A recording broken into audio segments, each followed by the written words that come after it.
production of the Department of Broadcasting and Journalism at Western Illinois University.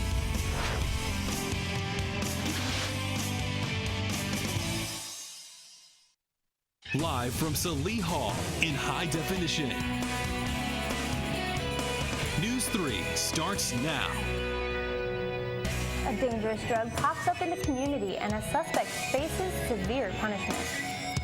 I guess the way to look at this is money spent either now or 2 years from now. City officials say change is unavoidable for the downtown Macomb. The city is spending more than $100,000 on construction, but why might parking be harder? That's ahead. And people from around the nation descend on Fulton County in search of unique knickknacks and merchandise. Good afternoon. That story's later on, but first, a hallucinogenic drug that is now off the streets after an arrest over homecoming weekend. Good afternoon and welcome to Live at 4. Macomb police say officers found the 21-year-old suspect walking in the middle of the road at Charles and Chandler Street, where police found ecstasy pills in his pocket. Police say Moyed Naji resisted arrest. Officers say they walked away with minor injuries, but the police car was damaged in the struggle. Damage was estimated at over $500. A news release says Naji had 15 ecstasy pills on him, but police located an additional 89 pills in his car. Police say the amount of pills found elevated the charge to a Class X felony.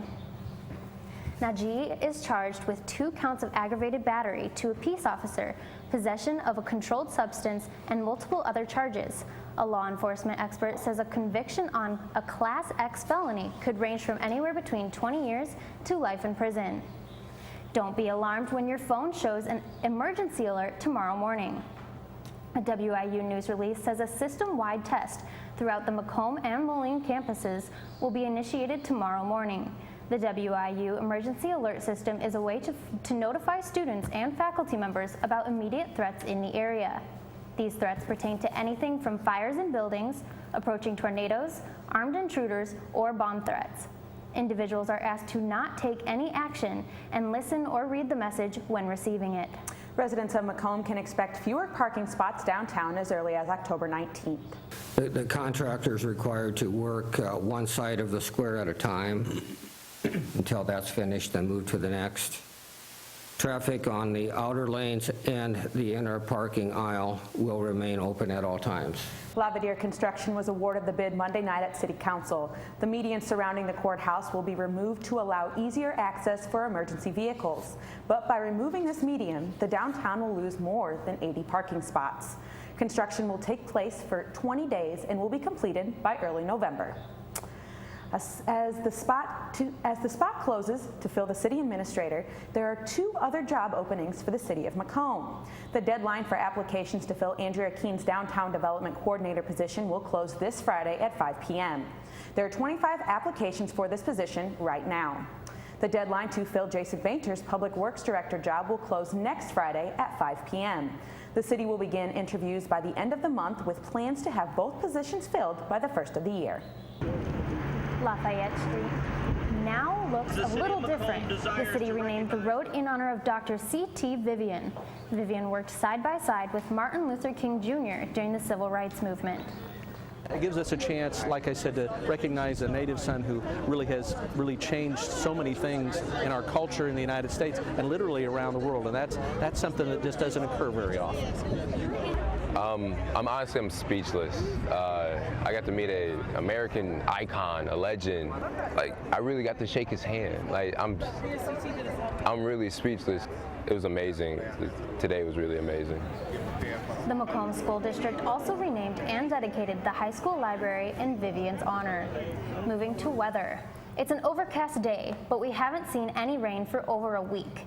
It definitely feels like fall right now, with temperatures hovering in the upper 60s. Emily, are the clouds going to clear out soon? Oh, we could see them clearing out in the near future, but if we take a look outside, 69 degrees, not so much like fall. Humidity is pretty high though, 67%. We could have seen some rain this morning, but it just missed us.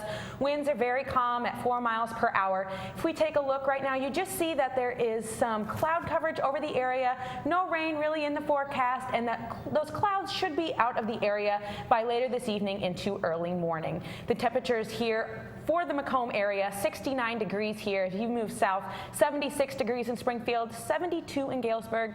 Those are above average temperatures for this season, fall, as we all know. But could those temperatures be here to stay? I'll let you know if we have fall back in the forecast coming up later. WIU celebrated homecoming this weekend. The parade took place on Saturday. Dozens of clubs and businesses made floats. Some of our NEWS3 crew marched in the parade too. People came from all around the area for music, fun, and of course, candy. It's an annual tradition in Fulton County. And it's an event that attracts tourists from around the nation. NEWS3 Jose Gonzalez joins us in the studio with the details. Jose? Brianna, Emily, Camden is one of the many beautiful towns in central Illinois you can visit for the scenic drive held in the first 2 weeks of October. Here's a look. It's not recommended to book a train ride to Canton just to enjoy the scenic drive, because the station has been closed for years. So what do? Well, it's simple. Drive. For 48 years, the Spoon River Scenic Drive continues to bring tourists to Fulton County. The popularity of the event evolved from a simple drive just to look at fall colors. And then they started adding vendors and demonstrations along the way, and it sort of evolved into this county-wide event that brings tens of thousands of people to the county every year. Vendors, tourists, and residents gather inside the heart of the community at Jones Park. Everything is there, from art, jewelry, and food for people to enjoy, and they couldn't be happier. I'm seeing people from even miles and miles away that have come here to shop. So it's really great. They like my product, and I like meeting new people, so it's awesome. It brings lots of different people into the community that have never been here before, so they can see what our community is all about. Even though the event only lasts for 2 weekends, it leaves a huge impact to the community. It's a huge economic impact to the area because people come to town and they spend money not only in the park, but they spend it in our stores around our square. They buy gas, they eat in our restaurants, and so as far as being important to the community, it's huge. It's a huge event that really, I think, is something that adds a lot of value and brings a lot of money into our town. Now the US 24 at Buckhart Creek is closed, and drivers will be redirected to a route using Illinois 78 and 9 in its place. Please visit the Spoon River Drive website for more information on participating events. You know what? For the first time, I brought my car here, and it was a good drive. It looked like it was a lot of fun. Yeah. Thanks for covering that, Jose. Thank you. Fantastic. This weekend marks the 4th annual Fallen Soldiers 5K at WIU. The event's Facebook page says a record 513 people are registered for the run as of last night. Packet pickup is this Friday, October 9th, from 11 a.m. to 6 p.m. at the Alumni House at WIU. Registrants can also pick up their packet on race day at the Rec Center. Students not already signed up can register for $35 the same time as packet pickup. The race will start at 9 a.m. on the north lawn of Western Hall on University Drive. All proceeds from the 5K go to the Fallen Soldiers Scholarship. The Department of Art at Western Illinois University is inviting the public into its studios to get their hands dirty and embrace their inner artist. Art professor Susan Czekowski says that the program is called First Wednesdays. She says it's an opportunity for the public to create art and see how great the department really is. I fear that people don't really know what is going on inside of the art department here at Western Illinois University. There are several of us that just feel really strongly about opening the doors and showing everybody what we have to offer. Czekowski says First Wednesdays will give participants the chance to try their hand at activities like drawing, sculpting, printing, and more. She says it kicks off tomorrow from 7 to 9 p.m. in Gardwood Hall at by the Heating Plant Annex at WIU. The program is free and open to all ages and will take place on the first Wednesday of every month throughout the fall and spring semesters. Do you know the way to Carnegie Hall? Still ahead at WIU, a professor's mission to help her students reach their ultimate goal in performing arts. And later in sports, it was a thriller ending to the first game of conference play at Hanson Field. Eric Sutera stops in with the highlights.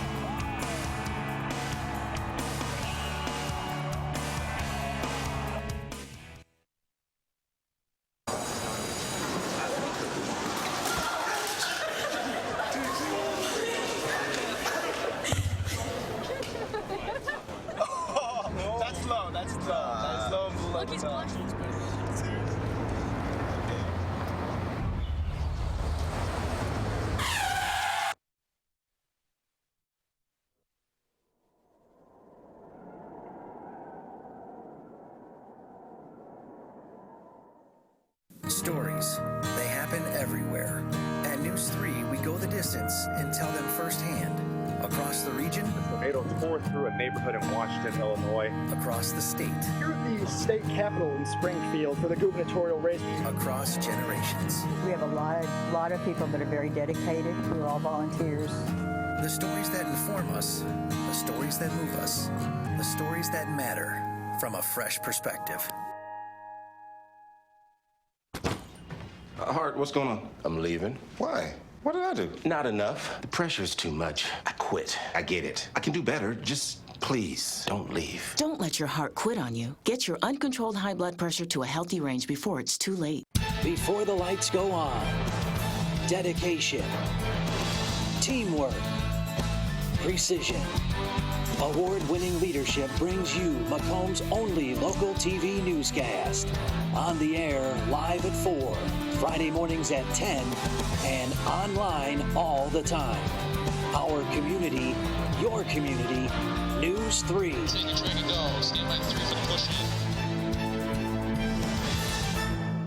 in. Your family, friends, and neighbors are all counting on you. Never let your gun get into the wrong hands.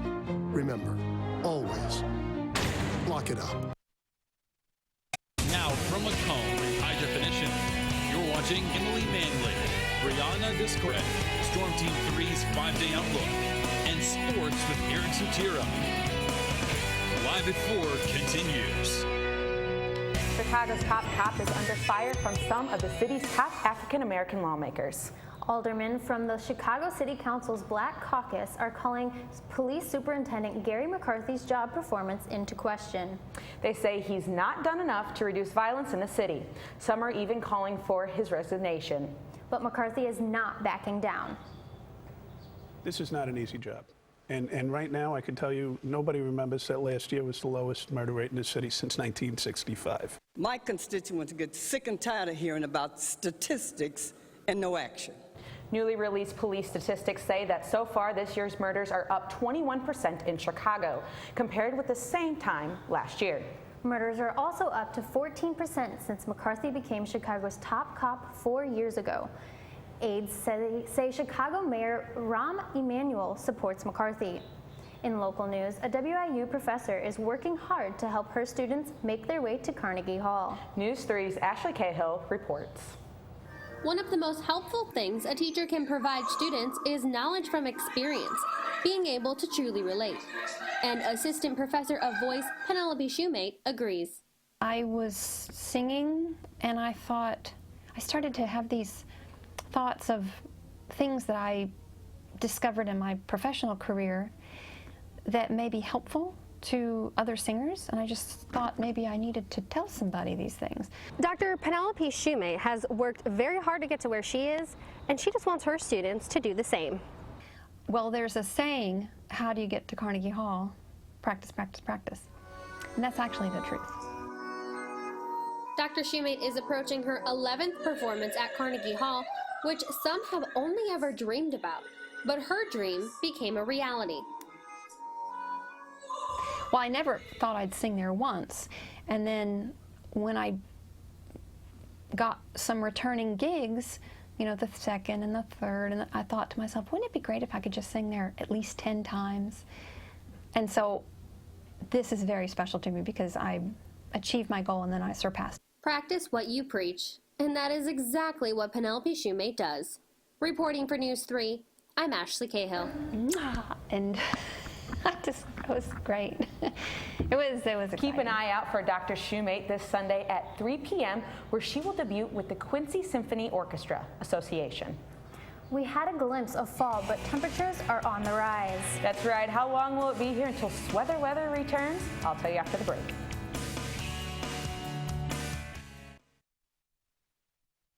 One day, when the glory comes, it will be ours. Dr. King, what's your next move? In March from Selma to Montgomery. Selma is loud for every man, woman, and child. We will not wait any longer. In front of a crowd. Mine eyes have seen the glory. Glory, glory, hallelujah.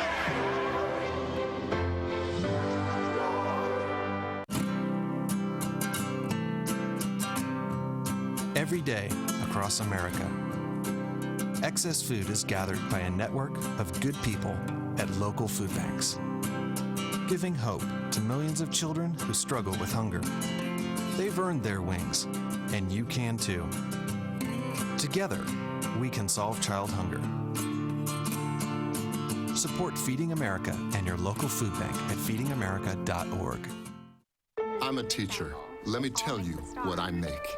I make learning a privilege, not a chore, and frustration a tool, not an obstacle.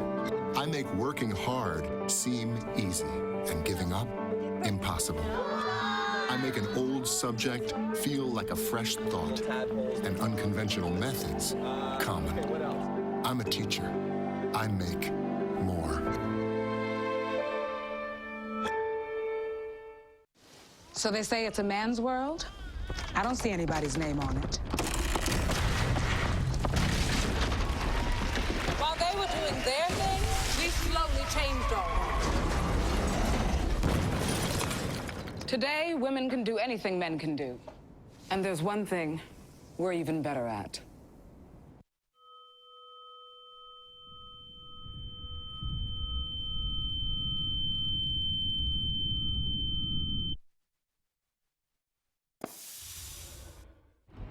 We still have situations where responders are being hampered by access routes being obstructed or unsafe, bridges out, roads out, so it is slowing down emergency response.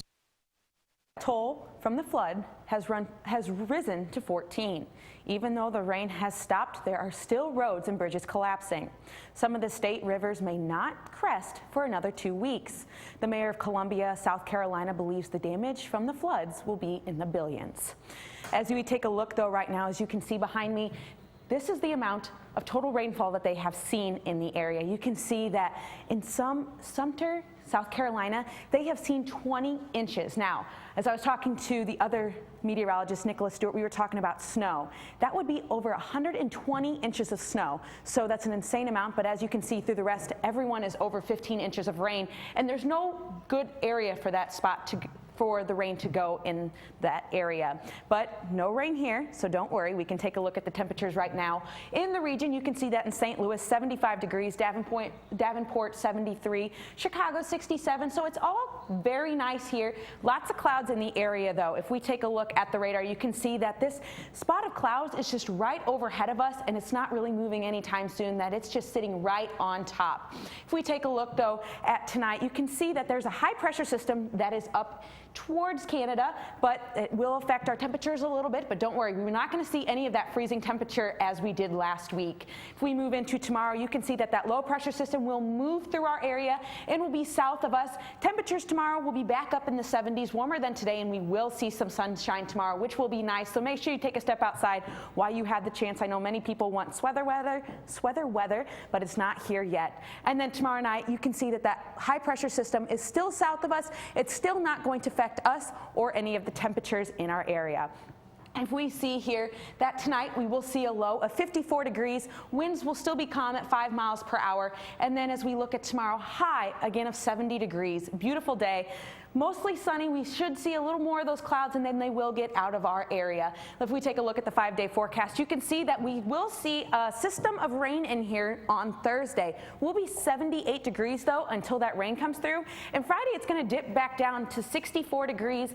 Then it will be 68 on on Saturday, and then we will rise back up to 78 degrees come Sunday. So even though that it's fall time, we're not necessarily feeling those fall temps. Nick and I were also talking before the newscast that we might even see some temperatures in the 90s next week. How crazy is that? That would be awesome. That would be awesome. I don't know about awesome. I want fall weather. I like the summer. I love the summer. I'd rather it be warm, though, than cold. So you're right. I'd rather it be cold. And especially while I'm standing outside of the football game this weekend. 68 degrees will be nice. That's football weather. But you know what? Let's just hope that the players played as good as they did this weekend. Wow, what a game. I'm excited for this weekend. So, coming up in sports, the Macomb Bombers football team took a game against West Hancock down to one final play. And the Western Illinois women's soccer team held Fort Wayne to a close one on Friday.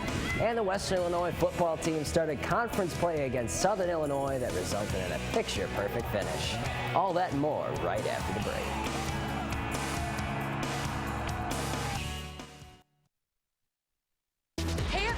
Heart disease affects 1 in every 3 women in America, but you can fight back. There's no time to lose. Mothers, sisters, daughters, families, and friends, it's time to shout louder, stand stronger, and demand change. Let's go! To the Batmobile.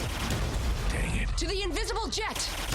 Dang it. Together, we can put an end to heart disease. It's time to go red for women. I could use your help. Yeah! Learn more from the American Heart Association at www.goredforwomen.org. What do you think it would be like to teach? Chances are, you have no idea. Teachers today are breaking down obstacles, finding innovative ways to instill old lessons, proving that greatness can be found in everyday places, and that you don't need to be famous to be unforgettable. That's what it's like to teach. What did you want to be when you grew up? Now, how do you make it happen? Think purple, think success, think Western Illinois University. My favorite thing about WIU is how much we work as a team. Everyone here has helped immensely, and when we work together, the outcome is amazing. Producing for the newscast, writing for the newscast, going to city council every Monday. It's something that I've learned that it takes a team. There's no such thing as an I. If there's an I, then we know that something's going to go wrong. I really do believe WIU has prepared me for the outside world. I can't wait to see where I end up. I have to thank everyone that has been involved. You know, Jasmine Creighton, she has managed to help me overcome that scary part, and the way that you have a great show is not the content that you have, it's the people who you work with. And here at WIU, I have had a chance to work with some excellent people.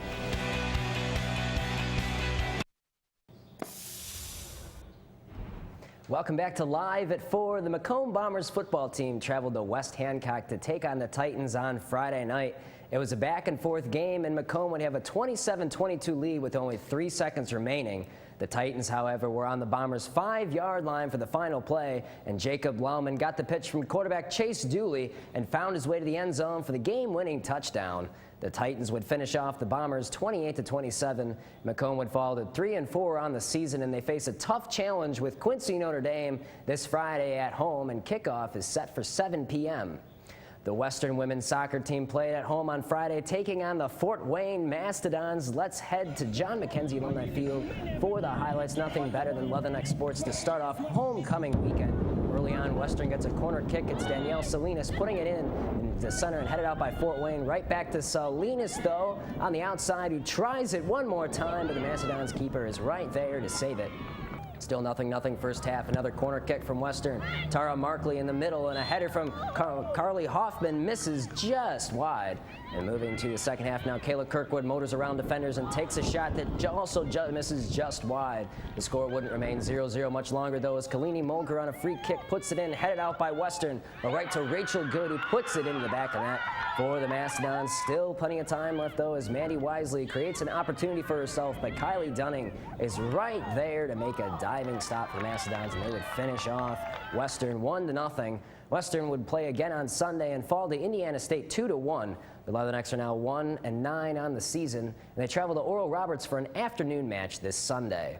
The Western Illinois volleyball team also faced Fort Wayne on Friday night in a close match at Brophy Hall, and let's check out the highlights. No game at Western Hall due to a concert, and Western down 2-1, 2 matches to 1 in the fourth set here. It's Jordan Jackson getting the kill for Western to put them up 10-7. Right after that, though, it's Peyton Crosser with a shot saved by the libero and the Mastodons, and it's a kill blocked, though, by the Western block party. And we'll move to the fifth match after Western wins the fourth to send it to the fifth match. Down 5-3, it's Abby Scurd with the serve. Out back across by the Mastodons. Then Shea Sanders comes up big with the kill, and that'll make 6 points, and that's all Western would get. And it would all come down here as Western down 14-6. It's Nicole Reitnauer with the kill right here off the hands of Jordan Jackson. And Western would fall 3 matches 2. The Leathernecks also took on IUPUI on Sunday, and they fell 3 games to none. They now moved to 3-15 on the season, and their match originally scheduled for tonight against Southeast Missouri has been postponed. They will be at home this Friday against Denver in Western Hall at 7 p.m. The men's soccer team took on Bradley yesterday, and the Leathernecks squeaked past the Braves thanks to Jacob Bevan, who got the game's only goal. The Leathernecks topped the Braves in shutout fashion 1-0, and they now move to 3-7-1 on the season, and they are on the road to take on Omaha this Saturday. Western Illinois football kicked off conference play on Saturday at Hanson Field against the Southern Illinois Salukis, and it was a game for the records. Early on, Nico Watson, a 27-yard run, finds his way into the end zone. Western draws first blood 7-0. And we'll see after a Dallas Nichols interception in the third quarter, Norvell connects with his receiver Stacy Smith Jr. for a wide open touchdown pass. That'll put Western up 28-20, and we'll see almost the turning point of the game here as Trenton Norvell looking for his receiver. It is picked off by James Kinney, and he will start trouble brewing for Western here as he takes it to the house to put Southern Illinois up 33-28. Though still down late in the fourth quarter, as Western will get a break right here. Aaron Diggs causes the fumble on the Salukis, and Brett Taylor's turn now for Western. He'll take it in the end zone for a touchdown to put Western up 34-33. Then after a field goal by the Salukis, Nathan Knuffman, the star of the game right here, kicks the short field goal to put Western on top 37-36.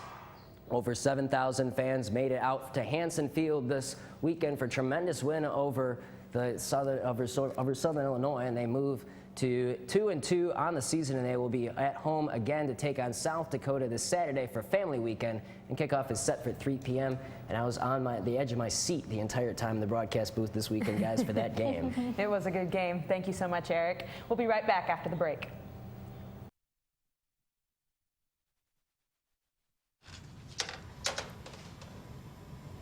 Wow, these are really good. You act surprised.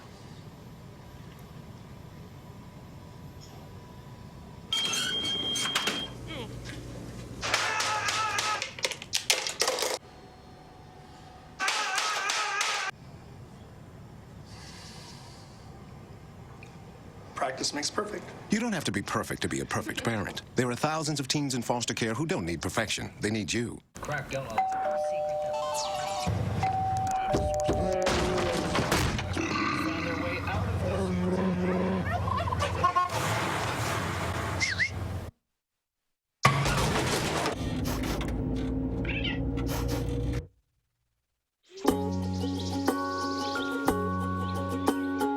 Getting closer to nature can get you closer to your family. Go to discovertheforest.org.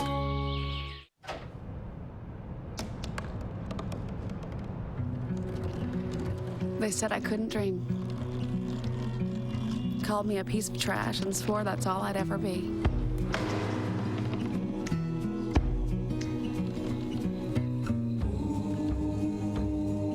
Said a bottle couldn't see the ocean.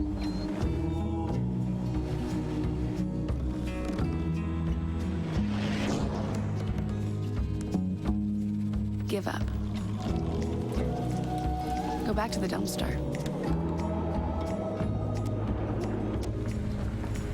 But I didn't listen. I made my way.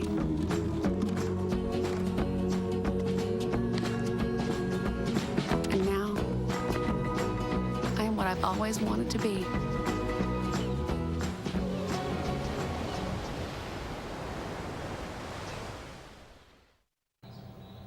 Finally today, congratulations are in order for some of our fellow broadcasting colleagues. Recent graduate Andrew Bacon and current senior Mario Calero are recipients of the Crystal Pillar Award from the same organization that presents the Emmys. The awards were presented at this year's Mid-America Region Emmy banquet in St. Louis over the weekend. This is the first time WIU students have won first place in a category in the NATIS organization. Well, congratulations to them. Yes. That's all for us today. Thank you for watching. I'm Emily Manley. And for Eric Sutera, I'm Brianna Descaray. And from all of us here at News 3, have a great evening.